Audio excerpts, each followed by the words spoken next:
Assalamualaikum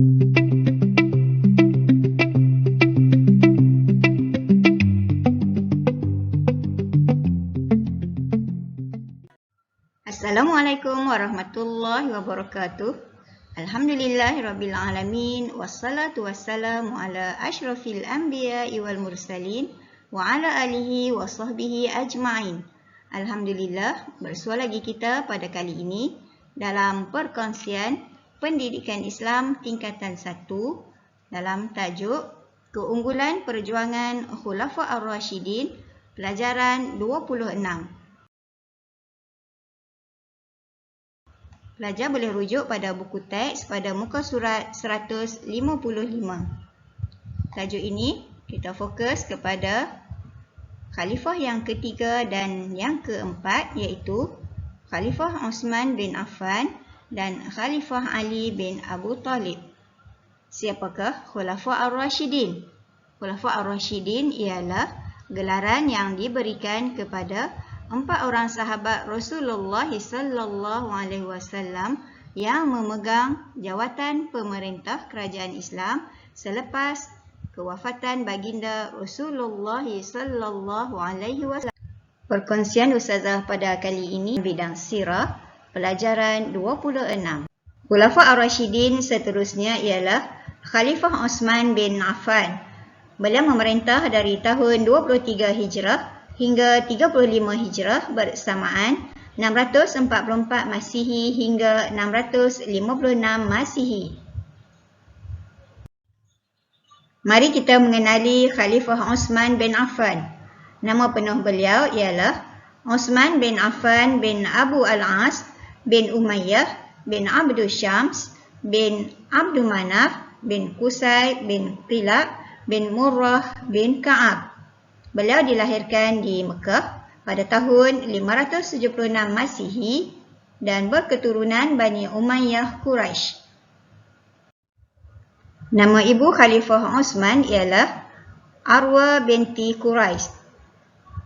Gelaran kepada Khalifah Osman ialah Zunnurain, yang bermaksud yang memiliki dua cahaya, kerana beliau berkahwin dengan 2 orang puteri Rasulullah sallallahu alaihi wasallam, iaitu Ruqayyah dan Ummu Kalsum. Beliau meninggal dunia pada tahun 35 Hijrah pada usia 80 tahun kerana dibunuh oleh pemberontak dan dimakamkan di perkuburan Al-Baqi'. Seterusnya kita lihat pula kepribadian Khalifah Osman bin Affan. Beliau terkenal sebagai seorang yang sangat pemalu dan lemah lembut, sehingga Rasulullah sallallahu alaihi wasallam pernah bersabda kepada para sahabat, "Tidakkah engkau malu kepada lelaki yang malaikat sendiri malu kepadanya?" Khalifah Osman juga terkenal dengan sifat dermawan dan pemurah. Buktinya beliau banyak menderma untuk perang Tabuk, membeli perigi raumah untuk kegunaan umat Islam, menderma 1000 ekor unta dengan muatan kepada umat Islam yang susah. Beliau juga suka membantu orang-orang yang berada dalam kesusahan, khususnya kepada kaum keluarga dan sanak saudara terdekat. Seterusnya kita lihat pula sumbangan Khalifah Osman bin Affan. Khalifah Osman bin Affan telah menggariskan beberapa polisi baharu pemerintahan beliau. Beberapa perubahan yang dilakukan melibatkan kebajikan rakyat, politik, ekonomi, ketenteraan dan pembaharuan dari sudut agama. Dalam bidang sosial, Khalifah Osman berusaha meningkatkan pendapatan rakyat dengan memberi peluang pekerjaan. Dalam aspek politik pula, Khalifah Osman memperkenalkan sistem protokol dalam pentadbiran dan mengukuhkan peranan Baitul Mal untuk membiayai pembangunan negara. Dalam bidang ketenteraan pula, Khalifah Osman mengukuhkan pertahanan negara dengan membina Angkatan Tentera Laut bagi membasmi pemberontakan dan penaklukan.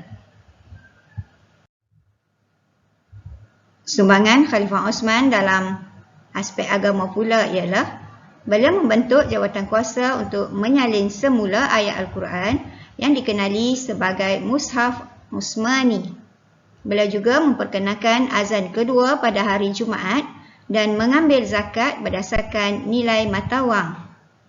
Dan seterusnya, beliau membeli tanah untuk membesarkan Masjid Nabawi.